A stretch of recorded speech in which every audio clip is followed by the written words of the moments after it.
اعوذ باللہ من الشیطان الرجیم بسم اللہ الرحمن الرحیم ان ربکم اللہ الذی خلق السماوات والارض فی ستۃ ایام ثم استوى علی العرش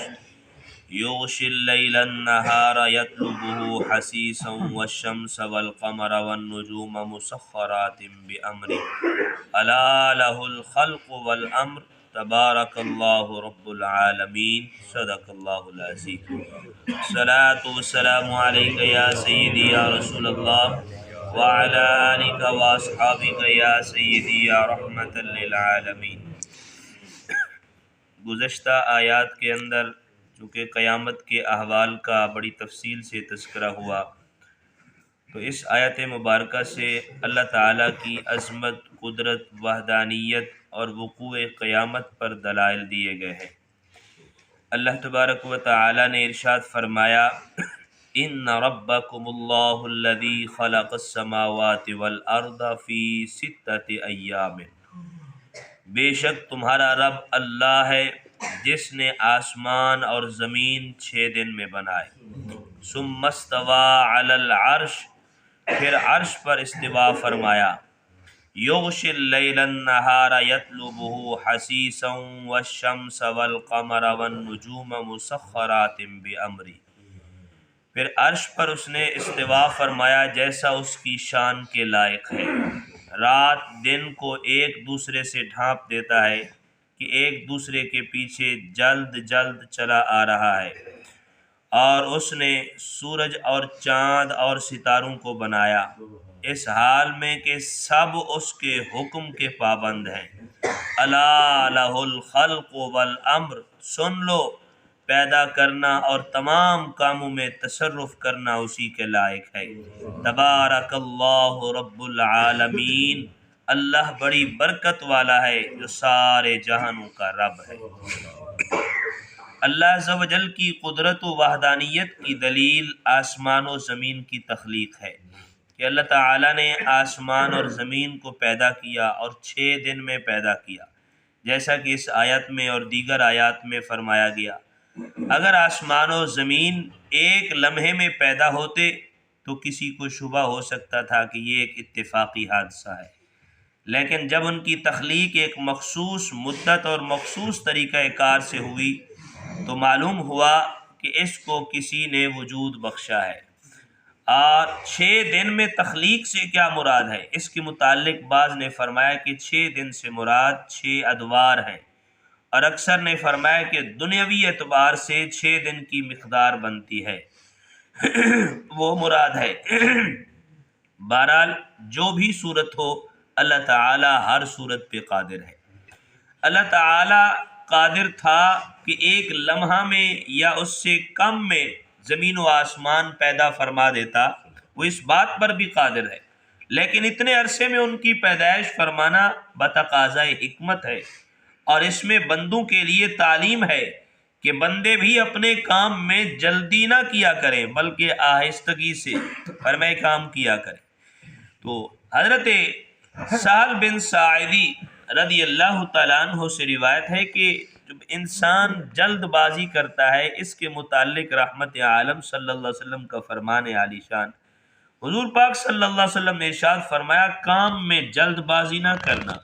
اللہ تعالیٰ کی طرف سے فرمائے کہ یہ ہے، اور جلد بازی شیطان کی طرف سے ہے، یعنی کام کو آہستہ کرنا اور سوچ سمجھ کر کرنا، فرمائے کہ اور اس میں جلد بازی نہ کرنا یہ اللہ تعالیٰ کی طرف سے ہے، اور جلد بازی جو ہے یہ شیطان کی طرف سے ہے۔ اللہ نے قرآن میں بھی فرمایا وَقَانَ الْإِنسَانُ عَجُولًا، انسان بڑا جلد باز ہے، بڑا جلد باز ہے۔ اور حضرت عبداللہ بن عباس رضی اللہ تعالیٰ عنہما فرماتے ہیں رسول کریم صلی اللہ علیہ وسلم نے شیخ عبد القیس سے فرمایا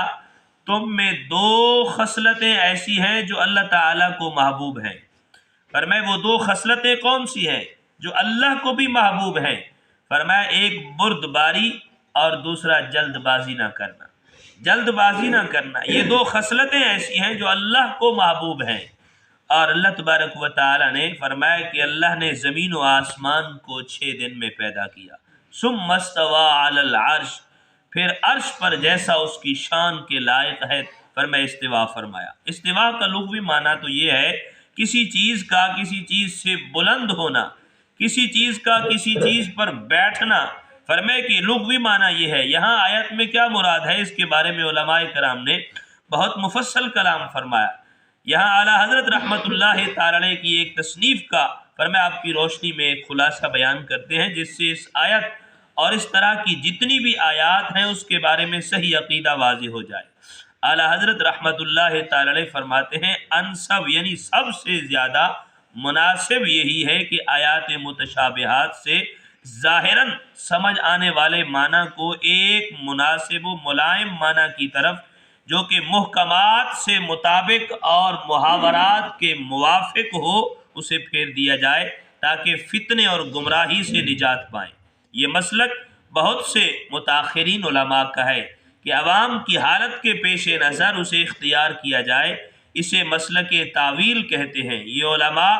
آیت ثم استوى علی العرش کی تاویل کئی طرح سے فرماتے ہیں، ان میں 4 وجہیں نفیس اور واضح ہیں۔ کیونکہ علماء نے یہ بات کیوں کہی کہ جب ایسی متشابہ آیات ہوں فرمائے تو ان کے معانی کو فرمائے کہ لغوی اعتبار سے نہ لیا جائے بلکہ اصطلاحی اور عام محاورے کے اعتبار سے فرمائے کہ اسے لیا جائے۔ اگر لغوی اعتبار سے لیا جائے تو پھر یہ ماننا پڑے گا کہ اللہ تعالیٰ کے بیٹھنے کی جگہ ہے، بیٹھنے کی جگہ ہے تو یہ رب کی شان قدرت کے لائق نہیں۔ فرمائے کہ اللہ تعالیٰ ایک جگہ پہ نہیں، میرا رب ہر جگہ پہ موجود ہے، کائنات کی کوئی جگہ ایسی نہیں جہاں رب موجود نہ ہو۔ تو اس لیے اعلیٰ حضرت رحمت اللہ تعالی علیہ نے بہت ہی پیارا جملہ فرمایا، پھر عرش پر جیسا اس کی شان کے لائق ہے اس نے استوا فرمایا۔ تو استوا بمعنی قہر و غلبہ بھی ہے، یہ معنی زبان عرب سے ثابت و ظاہر ہے۔ عرش سب مخلوقات سے اوپر اور اونچا ہے، اس لیے اس کے ذکر پر اکتفا فرمایا، اور مطلب یہ ہوا کہ اللہ تعالیٰ تمام مخلوقات پر فرمائے قاہر و غالب ہے۔ اور دوسرا معنی استوا بمعنی علو، یعنی علو اللہ تعالیٰ کی صفت ہے، علو مکان صفت نہیں بلکہ فرمائے کہ علو مالکیت و سلطان جو ہے یہ صفت ہے۔ مطلب کیا کہ بلندی جو ہے بذات خود یہ صفت نہیں ہے اللہ کی، فرمائے کہ بلکہ بلندی فرمائے تمام کائنات کی اللہ تبارک و تعالیٰ کی شان ہے، اور اس شان قدرت کے لائق اس نے اس جملے کا ارشاد فرمایا۔ تو اللہ تبارک و تعالیٰ نے اس لیے فرمائے کہ یہ فرمایا ثم استوى علی العرش، پھر عرش پر جیسا اس کی شان قدرت کے لائق ہے اس نے استوا فرمایا۔ اور آگے فرمایا یغشی اللیل النہار، رات دن کو ایک دوسرے سے ڈھانپ دیتا ہے۔ ارشاد فرمایا کہ رات اور دن ایک دوسرے کو ڈھانپ لیتے ہیں۔ یہاں ڈھانپنے سے مراد فرمائے زائل کرنا، یعنی رات کا اندھیرا دن کی روشنی کو، اور پھر آئندہ دن کی روشنی رات کے اندھیرے کو دور کر دیتی ہے۔ ان رات دن میں سے ہر ایک دوسرے کے پیچھے فرمائے جلد جلد چلے آ رہے ہیں، اور کہ دن رات کا ایسا سلسلہ قائم فرمایا جو کبھی ٹوٹتا نہیں، اور اس نے سورج چاند ستاروں کو بنایا، اور ایسا بنایا کہ نہ کبھی خراب ہوں نہ کبھی ان کی تبدیل کیا جا سکے، مگر جب اللہ عز و جل چاہے تو فرمائے ان کو ختم بھی فرما دے، ختم بھی فرما دے۔ یہ سب اللہ عز و جل کے حکم کے پابند ہیں۔ کائنات میں تخلیق اور تصرف کا حقیقی اختیار صرف اللہ کو ہے، اور اسی کی ذات خیر و برکت والی ہے کہ اسی کا فیضان جاری و ساری ہے، اور سب برکتیں عنایتیں اور رحمتیں اسی کی طرف سے ہیں۔ ہاں فرمائے کہ بعض اوقات ایسا ہوتا ہے فرمائے کہ صفات ظاہراً فرمائے لغوی اعتبار سے وہ اللہ کی صفات ہوتی ہیں، لیکن اللہ تعالیٰ اپنی وہ صفات بندوں کو بھی عطا فرماتا ہے۔ اصطلاحاً وہ صفات بندوں میں بھی پائی جاتی ہے، جس طرح اگر ظاہری طور پہ دیکھا جائے، دیکھنا بصارت جو ہے فرمائے کہ یہ رب کی صفت ہے، رب تمام مخلوقات کو دیکھ رہا ہے، اللہ نے یہ صفت فرمائے بندوں کو بھی عطا فرمائی۔ سننا میرے رب کی صفت ہے، فرمائے کہ اللہ کی صفت ہے سماعت، سما جو ہے سمیع ہے وہ، لیکن یہ سننے والی صفت اللہ نے بندوں کو بھی عطا فرمائی ہے۔ اور اسی طرح اگر میں عرض کروں جس طرح کہ ہم فرمائے کہ اہل سنت والے جب یہ کہتے ہیں نا کہ غوث العظم، فرمائے تو کہتے ہیں جی کچھ لوگ کہ غوث العظم، غوث کا معنی ہے فرمائے کہ فریاد رس اور اعظم سب سے بڑا فریاد سننے والا تو رب ہے، تم عبد القادر کو کیوں کہتے ہو غوث الاعظم؟ تو یہاں پہ یہ بات بھی تو ذہن میں آتی ہے کہ فرمائے علماء نے ایک معنی بیان فرمایا کہ صدیق اکبر کسے کہتے ہیں؟ کہا ابو بکر کو۔ صدیق کا معنی ہے سچا اور اکبر کا معنی ہے سب سے بڑا، تو سب سے بڑا سچا تو اللہ ہے، تو پھر تم نے ابو بکر کو بھی صدیق کہہ دیا، فرمائے صدیق اکبر کہہ دیا۔ فاروق اعظم، فاروق کا معنی ہے حق و باطل میں فرق کرنے والا، تو فرمائے اعظم کا معنی ہے سب سے بڑا حق و باطل میں فرق کرنے والا، وہ تو رب کی ذات ہے۔ اور فرمائے تم نے فاروق اعظم کو بھی، فرمائے عمر کو بھی فاروق اعظم کہہ دیا، تو فرمائے یہ معنی جو ہے یہ انسانیت کے اعتبار سے، فرمائے تخلیق انسان کے اعتبار سے اصطلاحاً یہ معنی اللہ نے اپنے بندوں کو عطا فرمائے ہیں، لغوی اعتبار سے ان کا حقیقی معروف فرمائے کہ مراد و مقصود جو ہے وہ رب کی ذات ہے، حقیقی فرمائے کہ حق و باطل میں فرق کرنے والا اللہ ہے، سب سے بڑا سچا اللہ ہے، سب سے بڑا فرمائے کہ فریاد کو سننے والا اللہ ہے۔ لیکن اللہ نے فرمائے اپنے بندوں میں یہ صفات اپنے بندوں کو بھی عطا فرمائی ہیں، فرمایا ہاں فرمائے مدد کرنے والے اور بھی بہت سارے ہوں گے، جس طرح اللہ نے قرآن میں فرمایا واللہ خیر الرازقین، اللہ سب سے بہترین رزق دینے والا ہے۔ اس کا مطلب یہ ہے اور بھی بہت سارے ہیں جو رزق دیتے ہیں، لیکن جو سب سے بہترین رزق دینے والا ہے وہ اللہ ہے،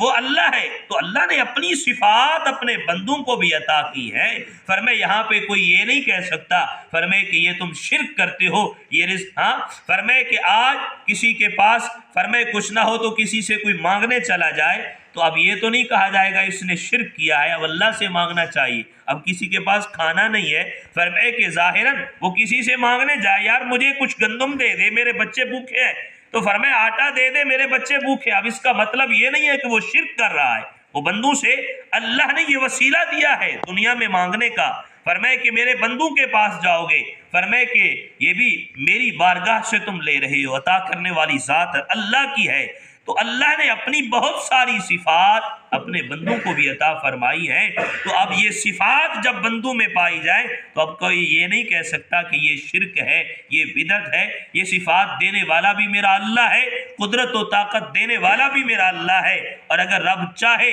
واپس بھی لے لے، فرمائے یہ ہمیشہ کے لیے نہیں ہے، رب کی ذات ہمیشہ رہنے والی ہے، اس کی صفات ہمیشہ رہنے والی ہے۔ جو بندوں کو عطا فرمائی ہے فرمائے یہ ہمیشہ والی نہیں ہے، فرمائے کہ یہ ختم ہو جائے گی، وہ جب چاہے واپس لے لے، فرمائے جب چاہے مٹا دے، فرمائے اس سے کوئی پوچھنے والا نہیں ہے۔ تو اللہ تعالیٰ نے اپنی قدرت، وحدانیت اور تخلیق کا فرمائے کہ وقوع قیامت کا جو تذکرہ کیا، اللہ تبارک و تعالیٰ کی یہ شان قدرت کے لائق ہے۔ فرمایا تبارک اللہ رب العالمین، اللہ بڑی برکت والا ہے جو سارے جہانوں کا رب ہے، سارے جہانوں کا رب ہے، تمام مخلوقات میں، تمام کائنات میں، تمام مخلوق میں تصرف اور فرمائے تمام کاموں میں حقیقی تصرف جو ہے حکم اسی کا چلتا ہے۔ ہاں فرمائے ظاہراً کوئی بندہ دے رہا ہوتا ہے، ظاہراً کام کوئی بندہ کر رہا ہوتا ہے، لیکن تصرف اسی کا ہے، اختیار اسی کا ہے۔ اگر وہ نہ چاہے تو بندے کی فرمائے اوقات ہی نہیں، مجال ہی نہیں کہ بندہ اپنے ہاتھ کو حرکت دے سکے، بندہ اپنی زبان کو حرکت دے سکے، بندہ اپنی آنکھ کو حرکت دے سکے، اس کی مجال ہی نہیں ہے جب تک فرمائے کہ اس کا اختیار نہ ہو، فرمائے کہ اس کا حکم نہ ہو، فرمائے وہ چاہتا ہے، وہ حکم کرتا ہے تو بندہ بولتا بھی ہے، بندہ چلتا بھی ہے، بندے کے ہاتھ بھی کام کرتے ہیں، زبان بھی چلتی ہے، فرمائے آنکھ بھی دیکھتی ہے، کان بھی سنتے ہیں، یہ سب اسی کے اختیار سے ہے۔ فرمائے کہ وہ جب تک چاہتا ہے فرمائے یہ ساری چیزیں عطا کر دیتا ہے، اور اگر چاہے تو پھر واپس بھی لے لیتا ہے، اس سے کوئی پوچھنے والا نہیں ہے۔ الا لہ الخلق والامر تبارک اللہ رب العالمین۔ اللہ تبارک و تعالی ہم سب کو قرآنی تعلیمات کو صحیح معنی سمجھ کے عمل کی توفیق عطا فرمائے۔ الصلاۃ والسلام علیکم۔